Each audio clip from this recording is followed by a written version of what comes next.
The quiet hum of the classroom was filled with the soft buzz of pencils scratching against paper. The air felt dense with concentration as the clock ticked steadily, counting down the final moments of a history test. Princess Charlotte sat poised at her desk, her eyes fixed on the paper before her. Among the questions was one that stood out: in which year did World War I begin? It was the last test she had to complete before the nationwide junior essay competition, a contest she had participated in every year since learning to read and write. Around her, the other students were deeply absorbed in their work.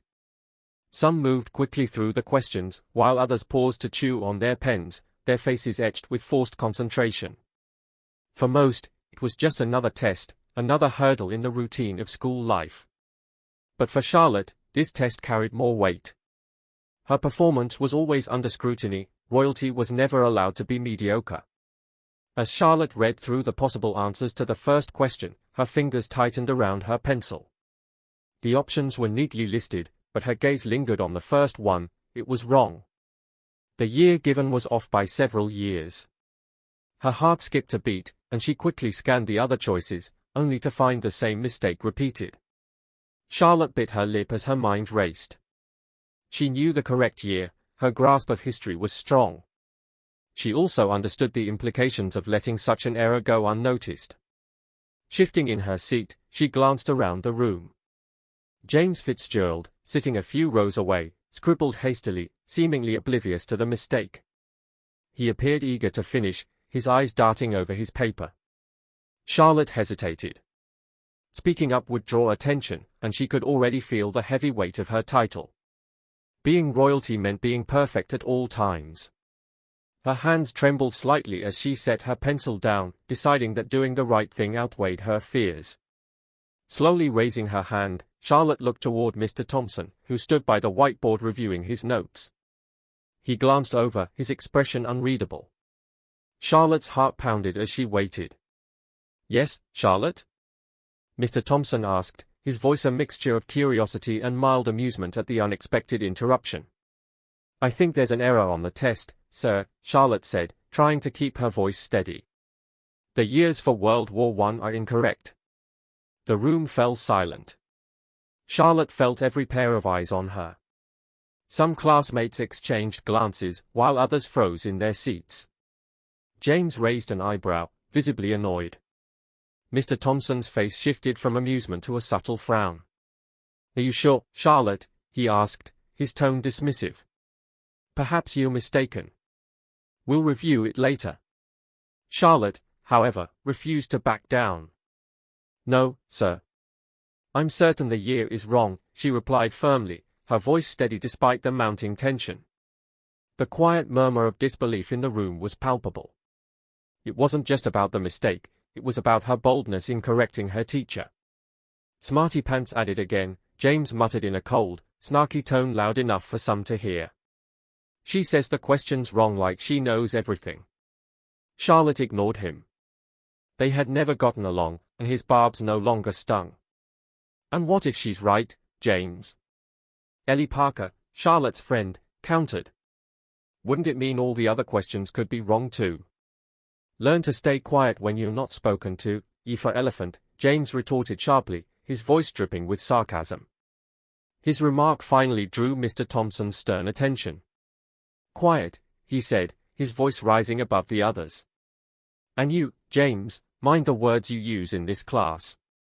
James sank into his chair, silenced but visibly seething. Mr. Thompson's gaze shifted back to Charlotte, his hesitation evident as his fingers tapped nervously on the desk. "We'll look into it after class, Charlotte," he said, though his voice lacked conviction. "Please continue." Charlotte couldn't just let it go. Her decision was firm, and she stood her ground.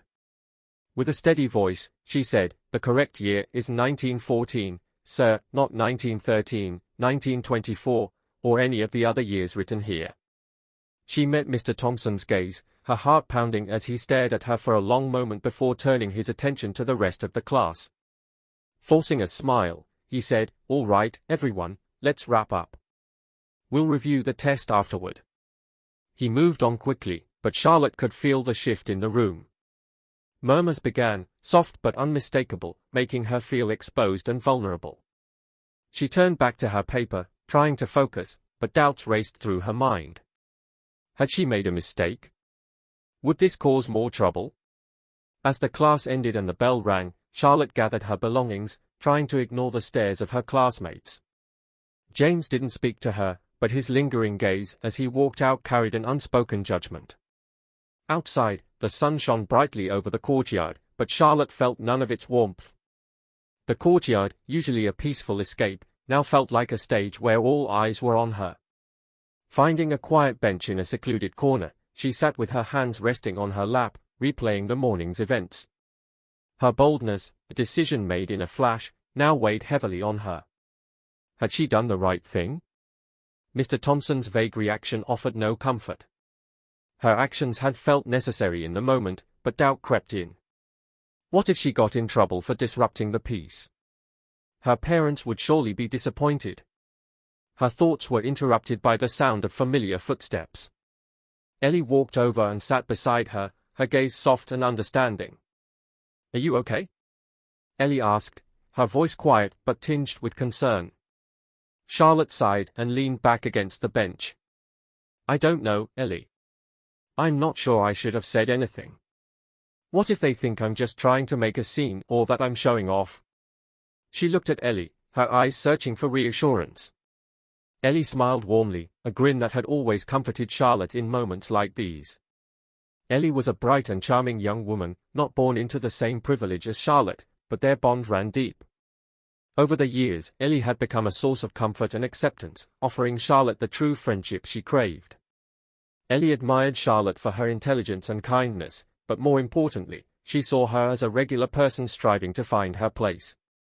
Together, they had forged a powerful partnership, excelling academically and winning competitions for their school. Ellie had always been Charlotte's escape from the pressures of royal expectations and an invaluable ally. "Charlotte, you did the right thing," Ellie said simply. "The test was wrong, and you corrected it.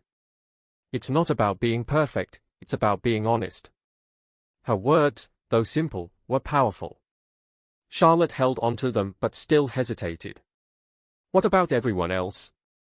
What if they think it wasn't about honesty but that I was trying to outshine them? Ellie's tone turned firm but light-hearted. "Who cares what they think? You did what was right. If they can't see that, it's their problem. And you know what? I think they respect you for it. It's not every day someone calls out a teacher, especially someone like you." Charlotte exhaled, realizing she had been holding her breath. Ellie's words lifted some of the weight off her shoulders, making her feel lighter. Maybe Ellie was right. Maybe this wasn't about looking good, it was about doing what was right, no matter the cost. Even if some people didn't understand, it didn't matter. The bell rang, signaling the end of the break period. As they stood to head back to class, Charlotte felt a renewed sense of determination. She couldn't change what had happened, but she could move forward with her head held high. The next class was history again, but this time the atmosphere was different. Mr. Thompson had gone to the headmaster to discuss the error Charlotte had pointed out. When the class settled in, the door opened, and the headmaster himself walked in. He was a tall man with a stern face, but there was a hint of respect in his gaze as he looked at Charlotte. "Class, I'd like to take a moment to acknowledge a small oversight in today's test," the headmaster said, his voice calm but firm. Princess Charlotte pointed out an error in the year for World War I. She was correct. I commend her for her attention to detail. Her courage to speak up silenced the room. Charlotte felt the heat rise in her cheeks, but she didn't look down. She didn't need to. This wasn't about seeking validation, it was about standing up for what was right, even when it wasn't easy. As the headmaster spoke, a soft clapping began from the back of the room. It was tentative at first, but as more students joined in, it grew louder. The applause swelled until the entire class rose to a standing ovation, clapping for her. It wasn't just the correction they were applauding, it was the courage it took to stand up, challenge the norm, and do the right thing when no one else would. Charlotte stood there, caught between pride and surprise.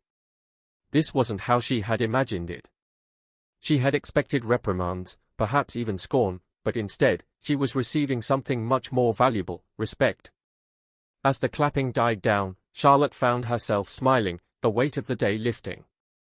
She had done what she believed was right, and in the end, that was all that mattered. The school day came to a close, and Charlotte found herself walking out of the building with Ellie by her side. The day had been full of unexpected twists, but as they approached the school gates, Charlotte felt lighter. The storm inside her had passed. She had been honest, corrected the test error, and received a standing ovation for it. What more could she ask for? Later that evening, back at Kensington Palace, Charlotte sat by the window in her room, gazing at the twinkling lights of the city below. Her parents entered, the door opening and shutting quietly behind them. They had heard the news. "Mom," Charlotte's voice trailed off as she turned to face her parents, her eyes calm and searching, waiting to be sure of the moment before speaking. "Well done, Charlotte," Kate said, her voice warm with pride. "You did the right thing," her father, Prince William, added, beaming brightly. Of course, William responded in a lofty tone. "I hear everything about you, my little eaglet."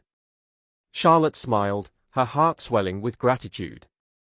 It wasn't about the standing ovation or the applause, it was about knowing she had done something good, something important. For the first time, she felt that her role as a princess meant more than just wearing a crown. It meant standing up for truth and challenging the norms, even when no one expected her to. In that moment, Charlotte realized something significant. Leadership wasn't about being perfect. It was about having the courage to speak up, to correct what was wrong, and to stay true to who you are. That, she knew, was the most valuable lesson of all. In the days that followed, Charlotte and Ellie immersed themselves in study at the school's library, preparing for the junior essay competition. Charlotte had initially wanted to write about the adverse effects of plastic litter and waste on the oceans, but she changed her mind. She had a better idea, one she was sure would win her the gold: the little mistakes teachers make and how they affect students' grades. As she scribbled slowly one day in the library, she looked up at Ellie and said, "This title is quite long, isn't it?" She hoped for a sincere response. Ellie started softly, "There is no such thing as right or wrong, long or short, when it comes to being creative. If it feels right in your heart, then it most certainly is." Charlotte found herself smiling. Sometimes, she wondered if she and Ellie were truly the same age. Ellie was so wise. Charlotte decided to keep the title and continued working on her essay, which explored how even adults and teachers are not above making mistakes. She emphasized the importance of care and caution, encouraging more teachers to adopt the qualities of Mr. Thompson: gentle, courteous, and attentive to the students around them. What do you think of Charlotte's ability to speak up, even when it meant standing up to authority? Share your thoughts in the comments below, and don't forget to like and subscribe to Exploration Nexus for more stories that inspire bravery and integrity. Thanks for watching, and see you in the next video.